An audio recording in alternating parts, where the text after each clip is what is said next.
Before we start, quick safety note. This video is for education, not personal medical advice. If you have diabetes, take insulin, take blood pressure meds, have a history of eating disorders, or you're underweight, pregnant, or dealing with serious medical conditions, talk to your clinician before fasting or changing your diet or exercise routine. If you notice sudden confusion, one-sided weakness, chest pain, severe headache, or fainting, that's an emergency. Call 911. Now, let me hit you with a question that feels a little uncomfortable, especially if you're over 60. What if the first warning sign of Alzheimer's isn't forgetfulness? What if it's happening in your body years earlier, while you still feel fine? Because here's the part most people don't hear until it's too late. By the time someone starts forgetting appointments, repeating the same story, or walking into a room and thinking, "Why am I here?" The brain has often been under stress for a long time. And this matters because Alzheimer's is not rare. In the U.S., the Alzheimer's Association estimates about 7.2 million Americans age 65 and older are living with Alzheimer's dementia in 2025. That's about 1 in 9 people over 65, roughly 11%. Let that sink in for a second. 1 in 9. So if you're watching this and you're over 60, this is not some faraway topic. This is your friend, your spouse, your sibling, your future self. And the good news is, we do have leverage. Not a miracle, not a guarantee, but real leverage. Let me tell you a story. A patient of mine, let's call him Mike, came in at 67 years old. Sharp guy, retired, loves his grandkids. He said, "Doc, my memory is slipping. I'm not lost. I'm not confused, but I'm slower, and I hate it." Then he said something I hear all the time. "I do crossword puzzles every morning. I take vitamins. I don't even eat that bad, so why is this happening?" Here's what surprised him. We didn't start with a brain scan. We started with the basics. His waistline was creeping up. His energy was crashing in the afternoon. He was waking up at 2 a.m. for no reason. And when we looked at his metabolic markers, the story made sense. Because Alzheimer's risk isn't only about genetics or bad luck, it's also about the environment your brain is living in. And one of the biggest parts of that environment is metabolism. Let's talk numbers for a second, because I know a lot of people underestimate how common metabolic trouble really is. In the U.S., about 38.4 million people had diabetes, which is about 11.6% of the population, based on national estimates. And prediabetes is even more common. CDC materials have said about 98 million American adults, more than 1 in 3, have prediabetes, and most don't know it. Another CDC national report puts prediabetes even higher, around 97.6 million adults. And it notes that among adults 65 and older, about 48.8% have prediabetes, nearly half. So when someone over 60 tells me I'm not diabetic, I say, okay, but have we checked your trajectory? Because here's the connection. The internet sometimes oversimplifies, but the core idea is real. Insulin resistance and high blood sugar states are linked to higher dementia risk. A 2024 review paper notes that a 2013 meta-analysis found diabetes was associated with a higher risk of dementia, around a 73% higher risk compared with non-diabetics. And other research discussions commonly land in the range of about 1.5 to 2.5 times higher dementia risk in older adults with diabetes. Now, does that mean diabetes causes Alzheimer's in a simple one-to-one way? No, real life is messier. But it does mean this: if you improve insulin sensitivity and overall metabolic health, you are pushing the odds in your favor. You may have heard the phrase type 3 diabetes. That term got popular because researchers, including Dr. Suzanne de la Monte, argued back in 2008 that Alzheimer's has features of insulin signaling problems in the brain. That doesn't mean Alzheimer's is literally diabetes. It means insulin signaling in the brain may matter more than we used to think. Now let me make this practical. Most people think Alzheimer's prevention means do brain games. And brain games are fine. But a brain with poor fuel delivery is like a smartphone on 2% battery. You can install all the apps you want. It still won't run right. So what are the big brain stressors we can actually influence? One is metabolic dysfunction, chronically high insulin, high glucose, and the whole insulin resistance picture. Another is inflammation. We can measure inflammation in different ways. One common marker is CRP, including hsCRP.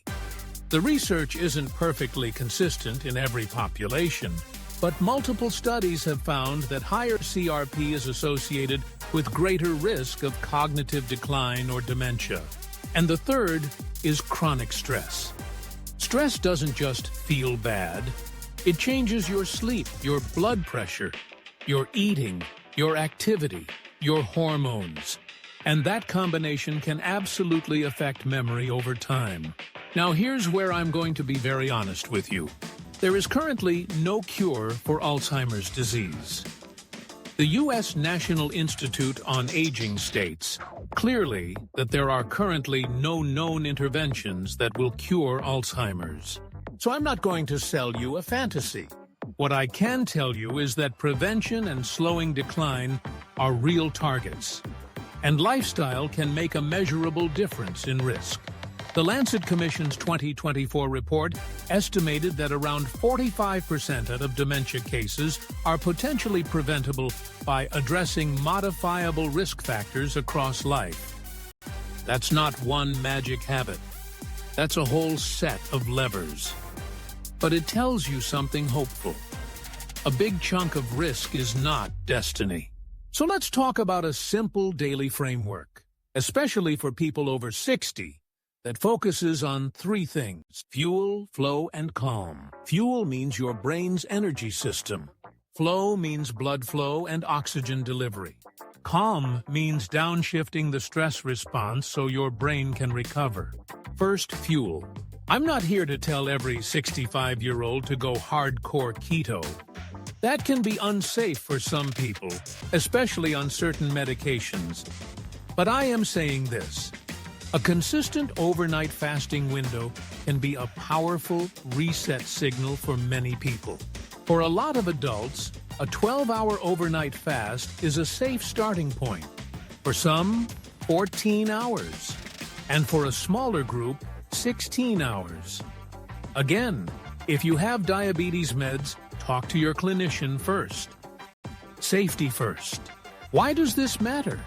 Because lowering the constant insulin spikes gives your body time to switch gears. It improves metabolic flexibility, and it may reduce the energy traffic jam that builds over years. Second, flow. If I could prescribe one brain support habit that almost everyone over 60 can do, it's walking. Not powerlifting, not marathon training, just a daily brisk walk. And yes, we have human data that movement is linked to brain structure and function. Also, big lifestyle trials are now showing promising results. At the Alzheimer's Association International Conference in 2025, top-line results from the U.S. Pointer study showed that a structured, multi-domain lifestyle intervention improved global cognition compared with a self-guided approach, and helped protect cognition from normal age-related decline for up to 2 years. Notice what I said. Improved cognition and protected from decline. Not cured Alzheimer's. Words matter. For your daily walk, use the talk test. You can talk in full sentences, but you're slightly breathy. You can't comfortably sing. That's a solid intensity for many older adults. Third, calm. This is where people roll their eyes, and I get it. But if your nervous system is always in fight or flight, your brain is constantly paying a tax. So I like something incredibly simple, 90 seconds of intentional downshift. You can call it gratitude. You can call it prayer. You can call it quiet breathing. I don't care what you name it. Here's the goal. Take 90 seconds and make your body feel safe. Slow your exhale. Relax your face. Drop your shoulders. Because when Mike, my 67-year-old, started doing this, he told me something that stuck. He said, "Doc, it's not just my memory. I feel like my brain stopped buzzing. That matters." Now you asked me for something even more concrete. You said, what percent will get better? What percent will recover? If we're talking about diagnosed Alzheimer's dementia, we do not have a reliable X% recover number, because recovery in the sense of a cure is not where the science is today. But if we're talking about that earlier gray zone, mild cognitive impairment, or people who feel like they're slipping, then yes, some people do improve. A 2-25 systematic review looking across many studies found that reversion from mild cognitive impairment back to normal cognition happens, but the rate depends on setting. It reported reversion around 8.7% in clinical settings and around 28.2% in population-based studies. So a realistic way to say it is this.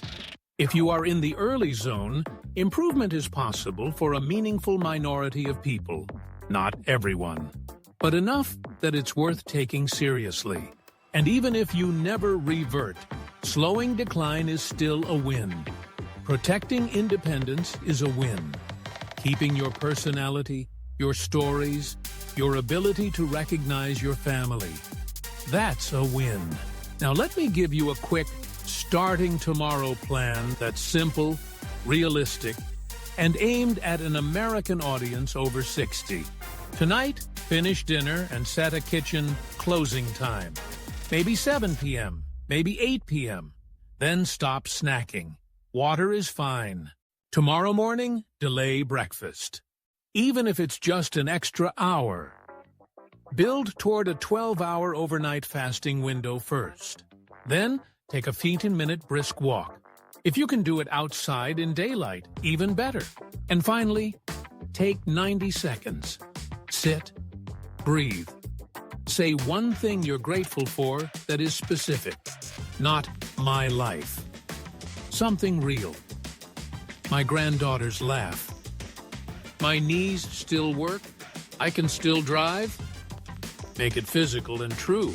Do that for 14 days and track 2 things, your afternoon energy and your mental sharpness. Because here's the truth. Crossword puzzles are not bad. Vitamins are not bad. But if your metabolism is unstable, your brain is fighting uphill. And if you're over 60, this is your window. Not to panic, not to obsess, but to stack small daily advantages. Last thing. If Alzheimer's runs in your family, you're not doomed. Genetics matter, yes, but risk is not destiny. The Lancet report's message is that a big portion of risk is modifiable.